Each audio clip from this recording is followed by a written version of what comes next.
Over the last couple weeks, ever since I first covered Moonlight Sculptor, I've seen you guys actively expressing your excitement for the Moonlight Sculptor MMORPG. This is a video game adaptation of the popular South Korean light novel, The Legendary Moonlight Sculptor, of which I know absolutely nothing about. So I went into this with a pretty open mind and absolutely no expectations whatsoever. Now, I do want to note, before we go any further, that the developers did reach out to me to sponsor an introductory look at the game, and that is what we're here to do today. To take a look at the first several hours of this brand new mobile MMO. Now, if this does look like something that you're interested in trying out, I urge you to go down, click that link in the description, the pinned comment below, to be taken directly to the game. Now, to start things off, I want to note that you can create a pretty cute looking character. I mean, seriously. Look at that face. It's the face of an angel. You're also given the option of choosing your class. You have the warrior, the mage, the archer, the paladin, and the alchemist. As soon as you're done selecting your class, you're thrown into a very anime-esque world filled with environments that you'd expect out of a game like this. The world looks and feels very aesthetically anime inspired, from the characters to the areas that you move around in to the abilities that you actively utilize. I opted to go for mage, obviously, because I mean, if you guys have been watching me for literally any length of time, you would know that I am a mage at heart. I have this burning passion that swells from deep within my core that requires I utilize all manner of elements to wreak havoc upon my enemies. And you know what? At the end of the day, I find that mages are also just really annoying to kill in PvP, especially when I play as a melee class. So that's, yeah, that might also be part of the reason as to why I enjoy playing mages. Now you guys have an insight into what was otherwise a grand mystery up until this point. Now, one of the issues that I find I come across in a lot of mobile MMOs, and I'm sure a lot of you guys do too, is their lack of substance.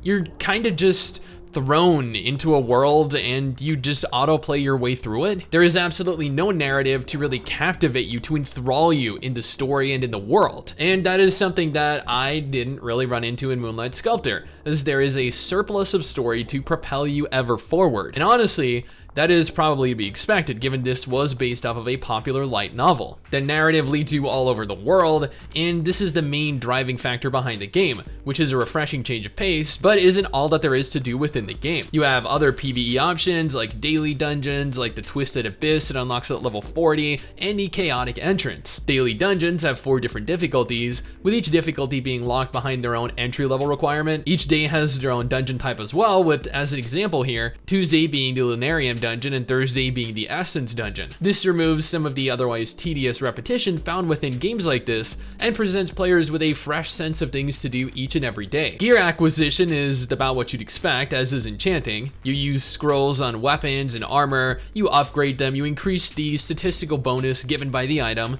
You can dismantle the gear you either can't use or that you just don't have any use for anymore, obtaining useful materials. Leveling provides a little bit more than is traditionally found in MMOs these days as well, with players receiving stat points that they can use to distribute into stats like strength or intelligence or agility, providing bonuses to damage or survivability and a variety of other positive benefits. This allows you to kind of play your own way, to build your own character. Although at the same time, I really don't see players really experimenting too much with it, as you're going to want to either maximize your damage or your survivability depending on your role in the party. I went the glass cannon route, as I pretty much always do in the games I play, because I am all about that plus magic damage boost. This allowed me to, so long as I kept up to date with my weapon, 1 to 2 shot the vast majority of enemies that I would encounter. Now, if PvE and combat isn't really your thing, then Moonlight Sculptor offers players the option of just sitting back and relaxing.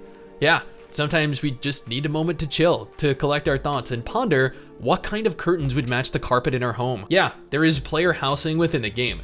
You're introduced to this feature early on and given a few initial pieces of furniture with which to decorate, and can unlock plenty more as you continue to play the game. While I'm no expert, I mean, I've seen some of the homes that you guys have come up with. I feel like I didn't do terribly with what I was given to work with. You're also given a variety of other life skills such as fishing, which admittedly I have never been a fan of, either in video games or in real life. I've mentioned this countless times over the course of my channel, but my grandfather and my brother were both very ardent fishermen. They would spend all day, every day, out on their boat, and occasionally they would drag me out there with them. I would sit down on the boat with a fishing rod and just stare at the rod, at the line in the water for hours on end, bored out of my mind. And that has essentially ruined fishing for me. So you can thank them for that. Suffice it to say though, there is a lot to do. Decorating your home, fishing, crafting, a multitude of different dungeons, several raids, with raids, much like dungeons, being unlocked as you continue to level. Arenas, duels, activities to suit every type of player. Moonlight Sculptor is a mobile MMO with a very cute anime aesthetic. It utilizes a combat system that requires you to cycle through enemies manually, adding an additional layer of activity to what is otherwise the norm in the genre. The world is large and segregated, meaning that there are small loading screens disconnecting regions from one another, reducing the general stress that the servers would otherwise encounter. There is a lot to see, and there is a lot to do. If this looks like an MMO that might be of interest to you, I urge you to go down and click that link in the description and the pinned comment to be taken directly to the download of the game. You can also join the Moonlight Sculptor community on either Twitter or Discord. And considering they just had their very first major update that brought a ton of different activities for players to participate in, now is the very perfect time to jump on in and start playing. Someday soon, I'm gonna make